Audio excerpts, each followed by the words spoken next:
ከኦስሎ ከኖርዌይ ነው ያለሁት። ኦኬ ቴንክ ዩ ሄልዬ። ሰላም ብያለሁ ሁላችሁንም። ዳንኤል ማለት በአካል በሩቅ ነው የማውቀው አንደኛ ነገር፣ ሁለተኛ ነገር ከምታወሩት ወሬ ውስጥ እንደ መረጃ ለመስጠት ያህል 3 ልጅ ወልጃለሁ ወይም አለኝ ብሎ ሲል ከአንድ ሴት አይደለም እግዚአብሔር። ኦኬ ለምን ፊያውን ቀጠለበት? እሺ ሄልዬ ከአንድ ሴት ሳይሆን ከሁለት ሴት ነው። እቺ ከሱዳን ያደገችው ኢትዮጵያዊ ልጅ ቅድም ያቺ ማናት ተናገረቻት አማርኛ ነው በደንብ የምትችለው፣ አማርኛ ብዙ አትችልም የተባለችው ልጅ ማለት ከሷ 2 ልጆች ነው የወለደው። እሷ ከሱ በፊት የ17 ዓመት ሌላ ልጅ አላት። ድራመን የምትኖር ደግሞ ከዚህኛዋ ልጅ በፊት ደግሞ ድራመን የምትኖር ከሷ ደግሞ ሌላ አንድ ልጅ ወልዷል። እሺ እውነታው ይሄ ነው። ሌላው ምንድነው? እኔ እናንተ እንደማንኛውም ከዚህ ከሱዳንዋ የተወለደችው ያለው 2 ልጅ ነው ማለት ነው። ከሌላው ነው አንድ ልጅ ያለው። አዎ ሱዳን ካደገችው ልጅ 2 ልጅ ነው የወለደው። ኦኬ ከሌላኛዋ ልጅ ደግሞ አንድ ልጅ ነው። እሺ ሁለቱም ጋር በሻርስተን ነው የሚኖረው ማለት ነው። በቃ ጀስት ወለደ እንጂ አልኖረም ከሁለቱም ጋር። ኢትዮጵያም ደግሞ ዲፖርት አስደረገኝ ካለችው ይዋ ላይ ከቀረበውም ልጅ አለው ጋይስ ነው። ከማርታ ትባላለች እሷ ደግሞ ከሷ ልጅ የለው።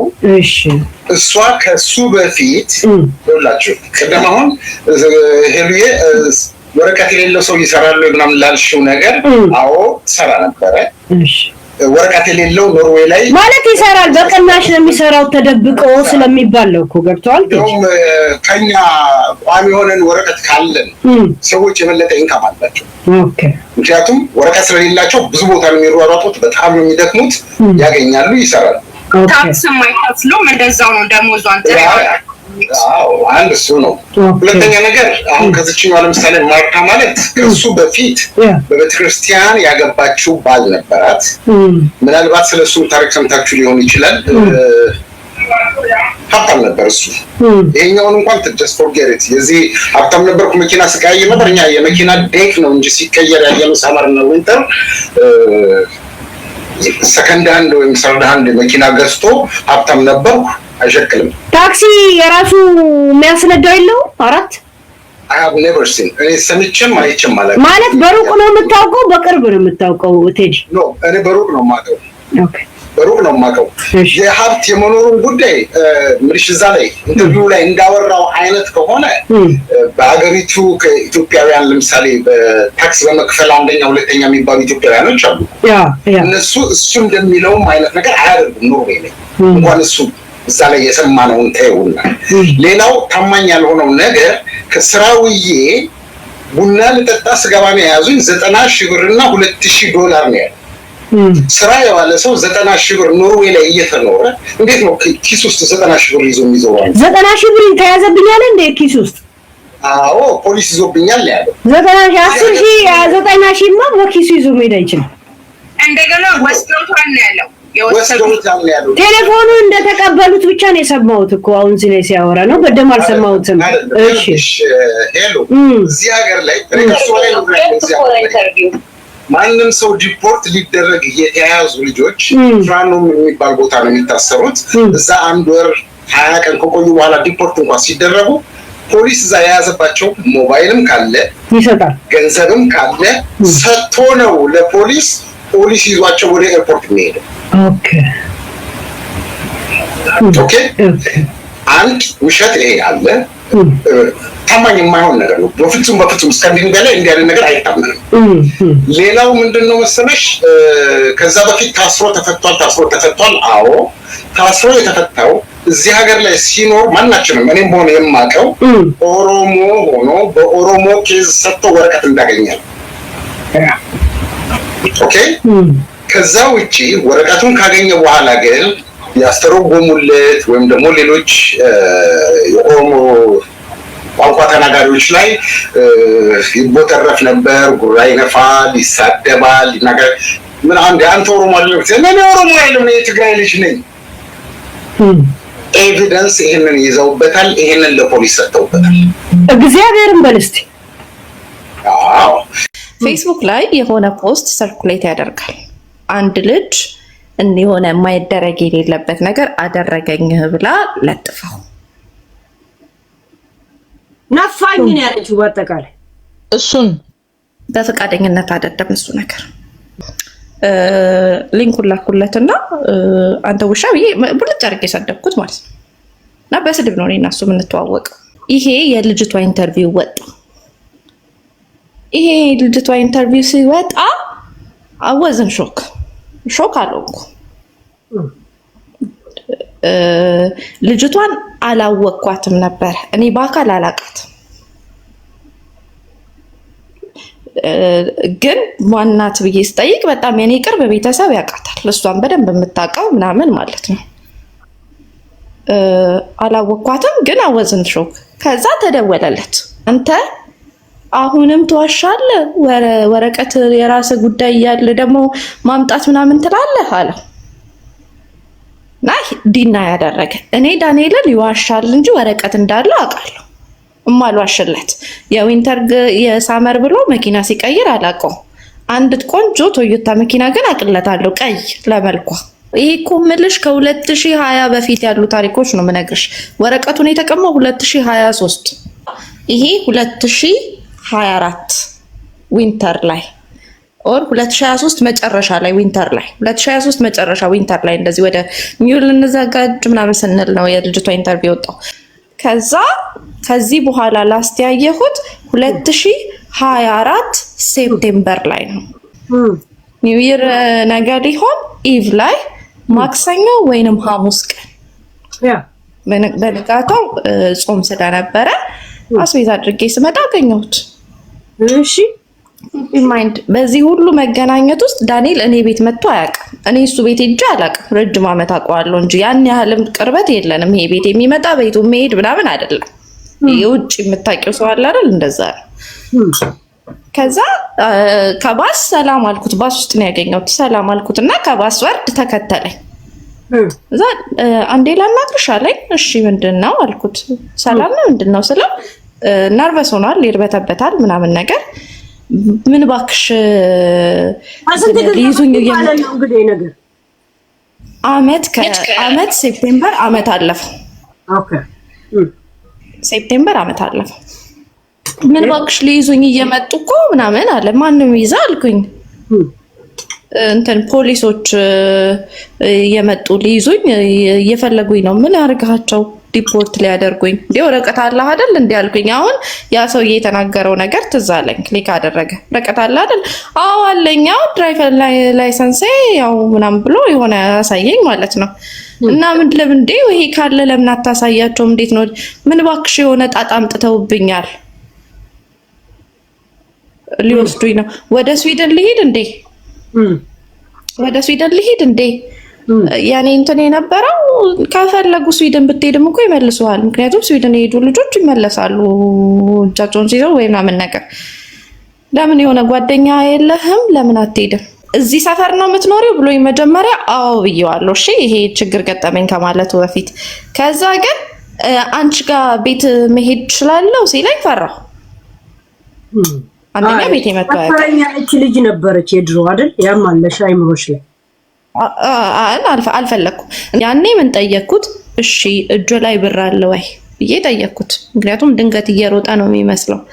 እጁ ላይ ብር አለ ወይ ለስዊድን መሄጃ ምንም ያለችኝን ትንሽ እንኳን ካወጥቼ ልሰጠው ማለት እጁ ላይ ብር አይ ለዛማ ይሄ እኮ እየተዘጋጀው ነበር ብሬ እንዳለ እኮ አውጥቼ ይዣለሁ። ቃል በቃል እኔ ዳንኤልን አምጡት ብሬን እንዳለ አውጥቼ ይዣለሁ። እኔ ማክሲማም በአይኔ አይቼው ማቀው ገንዘብ በካሽ 25,000 ክሮነር ነው። ከዛ በላይ አይቻል አቅም ካሽ እንዲወጡ።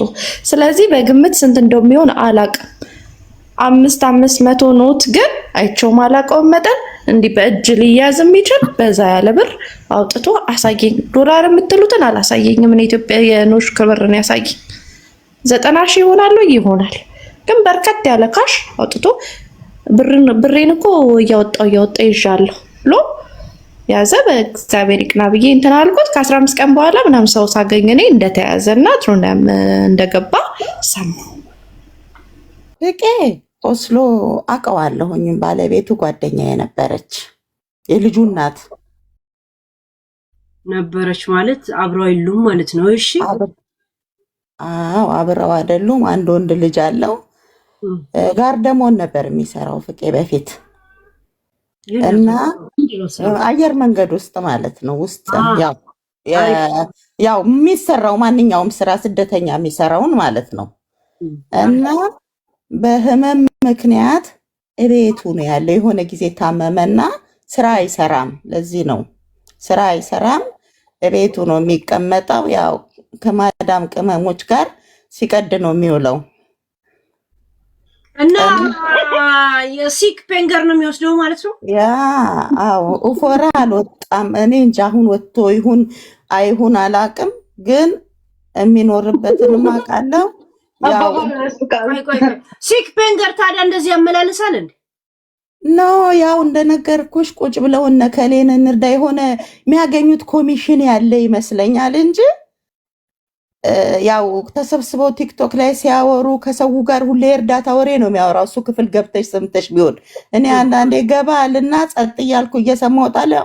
ተከታዮቹ የማዳም ቅመሞች ናቸው። እነሱ ደግሞ ልባቸው እንትን ነው። እነንትናን እንርዳ እነንትናን አሳክም ሲባል there is something ኮሚሽን ነገር ኦኬ የሆነ ወንበር ሊያደርስ ሲል የትራንስፖርቱ አዎ እንጂ ኢዝ ኖት ጉድ ፋይናንሻሊ። እኔ እንደማውቀው ሶሻል ነው የሚረዳው። እዚህ ጋር ኢኮኖሚካሊ ኢዝ ኖት ጉድ። እኔ አውቃለሁ በደንብ። ሲክ እንትን ካለውማ እጅ ከምናምን አዎ። በዚህ ላይ እቺ የምትጫወታ እሱ ገብተሽ የምትጫወታ ጨዋታ የለችም ናርበሰን ምናምን እሷን ይጫወታል። እቺ ግድግዳ ላይ ያለችውን ጨዋታ ብሩን ጨርሶ ነው የሚወጣው። አሁን ደስ አይልም። ውስጤ ገብቶ ሲያይ ዲህ ብሎ ሊል ይችላል። ገብቷል ስናው እና እኔ ራሴ በጣም ሰርፕራይዝ እየሆንኩ ነው።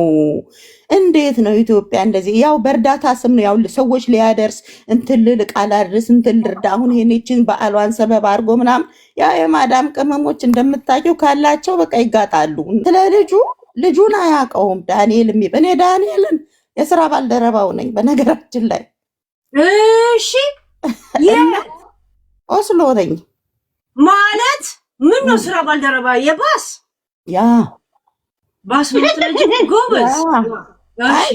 አሁን ነፍ ሰው የሚያቀኛል እዚህ ውስጥ የሚሰማ እንዴት ገባች ነው የሚሉት። ታያቸው ግቢ ታያቸው ማለት ማውራት አልፈልግም ነበር፣ ግን የፍቄ እንትን ማውሪዛ ነው የመጣችው። በጣም አንጀቴን እያቃጠለኝ ነበረ ስሰማው። ፍቄ ሰዎች እየገቡ ከተለያየ ቦታ ልጅቷን እንዲህ ያደረጋት እንዲህ እያሉ ለምንድን ነው የሚረዳው እያሉ ሲሉ አሁን ጉዳያችን ሰው ማንሳት ነው፣ የወደቀ ሰው ማንሳት ነው ምናምን ይላል። ካርማ ነው፣ ሰው የዘራውን ያጭዳል ይላል መጽሐፍ ቅዱስ። ዘራ አጨደ። የእውነት ግን ያችን ልጅ በድሏት ነበረ የምታውቂው ከሆነ እቺ አሁን እንትን ላይ ወጣች እሷ። አዎ አብረው ኖሩ ነበረ። ይሄንን አውቃለሁ። ሌላ ከኔ የበለጠ የሚያውቋቸው ሰዎች አንድ ጓደኛ አለችኝ፣ ኤክስተርናል ጓደኛ። እንደውም ባለፈው ደውዬላት ኢትዮጵያ ተመልሳ ያለች ልጅ አንቺ እንዴ ስላት ይሄ ሌባ ልጅቷን እንደዛ አድርጎ እንደ እሱ እኮ ሰው ቤት ሄዶ ራሱ እጁ የሚያርፍ ሰው አይደለም አለችኝ። ታውቂያለሽ? እጁ ማለት እቃ ያነሳል ወይስ እቃ እንደዚህ መስረቅ ወይስ ሴት መስረቅ? አዎ ደግሞ እኔ መኪና የሚቀያየር ይላል። እኔ ስንት ዓመት ነው ኖርዌይ ኖርኩት። መኪና መቀያየር ካልሽው የሴት ጭን በመነካካት ነው እቃ በመስረቅ ነው። አንቺ ደግሞ በኋላ ተናገሪያ። ምንድነው ዲጄ ይደም አይ ተይ በቃ እንዴ ከገባሽ ይግባሽ። ታውቂያለሽ ያራዳ ልጅ እንዳላወቀ ታያለሽ። ያው ለምን ሲሆን ብዬ ነው ገብቶኛል። ችግር የለም ሂጂበት። ያው የእጅ አመላለችበት ልልሽ ነው። ትልቅ እና አውቃለሁ ባስ እንደሚነዳ በጣም ዳይሬክት ኮንታክት የነበራቸውን ሰዎች አውቃለሁ። እንደውም ኧረ እሱ እንዲህ ልጅቷንም በድሏታል። እውነት ነው ልጅቷ እንደውም ልጅቷ ለምን እንደሆነ አላውቅም ስታወራ በጣም ቁጥብ ሆና ነው የምታወራው። እንደዚህ ነው ሰው የዘራውን ያጭዳል። እኔ በበኩሌ ፍቄ ላይ ግን ስፖሽ ሞላለኝ ፉርፉር እንዴት ነው ለምንድነው እንዲህ ዲፌንድ የሚያደርገው? አብሮ ሊበሉ ይሆን ለራሱ አይ ቲንክ እንግዲህ ቢሆን ነው እንጂ ለምን ይሄን ያህል በቃ ልጁ እንዲህ ነው። አዎ የወደቀ ሰው ነው እንዴ እሱ እኮ ቤት አለው ኢትዮጵያ አለ ፍቃ ማለት አለ ህግ ይሁዳ ወይም ደግሞ እንትን ዲፖርት አድርጎታል ካለ መርዳት ያለበት ለይሁዳ ወይ ለእንትን ለኢሚግሬሽን ሪፖርት በማድረግ ነው ሊረዳው የሚችለው። ገንዘብ በማሰባሰብ አይደለም። ብር ላይ ነው ጎፈንድ የሚለው። ቀጥታ እንደዚህ ናቸው። በቃ ብር ላይ ነው ቀጥ ብሎ የገባው።